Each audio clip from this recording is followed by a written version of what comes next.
నిన్న ఫ్రిడ్జ్ లో పెట్టి మర్చిపోయిన వాటర్ మెలన్ మార్నింగ్ తినేసా. ఇప్పుడు మైండ్ ఫ్రీగా ఉంది. 282 డేస్ సిరీస్ లో ఇది డే 7. ఈ రోజు జొమాటో నుంచి మన కేఫ్ ని హ్యాండిల్ చేసే మేనేజర్ వచ్చాడు. కాసేపు ఆర్డర్స్ ఎన్ని వస్తున్నాయి, డిస్కౌంట్స్ ఎలా రన్ అవుతుంది, గ్రోత్ ఎలా ఉంది, ఇంకా ఏమైనా ఇంప్రూవ్ చేయాలా అనే టాపిక్స్ మాట్లాడుకున్నాం. అసలు చెప్పాలంటే ఏఐ వచ్చాక జొమాటో కూడా ఆటోమేటిక్ డిస్కౌంట్స్ రన్ చేస్తుంది. అంటే 23% డిస్కౌంట్, 40% జొమాటో కమిషన్. అయితే 100 రూపీస్ సెల్ చేస్తే వచ్చేది 37 రూపీస్. ఇక ఎలా రెస్టారెంట్స్ అండ్ కేఫేస్ గ్రో అవుతాయి. నిన్న పడిన వర్షానికి షాప్ ముందు అంతా చెత్త పడింది. అంతా మళ్ళీ నీట్ గా క్లీన్ చేసుకున్నాం. ఈ రోజు కేఫ్ కి నా డిగ్రీ ఫ్రెండ్ వచ్చాడు. ఈ కేఫ్ పెట్టడానికి వీడు కూడా ఒక రీజనే. ఎందుకంటే చదువుకునే టైంలో పార్ట్ టైం జాబ్స్ చేసేవాళ్ళం. స్విగ్గీ డెలివరీ బాయ్స్ గా పార్ట్ టైం జాబ్స్ కాస్త ఫుల్ టైం అయింది.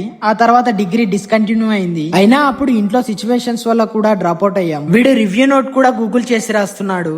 ఇంత ఎఫర్ట్స్ డిగ్రీలో పెట్టుంటే డిగ్రీ అయినా వచ్చేది. అయినా నాకున్న తక్కువ ఇంపార్టెంట్ లిస్ట్ లో వీడు కూడా ఒకడు. ఎప్పుడు కేఫ్ కి వచ్చినా తిన్నాక వద్దురా బిల్ అంటే, నీ సిచ్యువేషన్ నాకు తెలుసు మామా అంటూ డబుల్ పేమెంట్ చేసి జాగ్రత్త అని వెళ్తాడు. ఎప్పుడు చెప్పలేదు మామా నీకు, లవ్ యూ.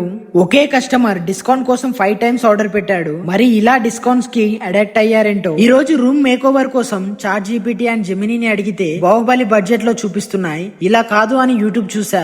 అయినా మనం సరిగ్గా ప్రాంప్ట్ ఇవ్వలేదనుకుంటా. ఈ రోజు హైపర్ ప్యూర్ ఆర్డర్ చాలా లేట్ గా వచ్చింది. అన్న బర్త్డే కి అరుణాచలం వెళ్ళాడు. నేను ఎప్పటి నుంచో అనుకుంటున్నా వెళ్ళాలి. నైట్ వీడియో ఎడిట్ చేసి పడుకునేసరికి 4 అయింది.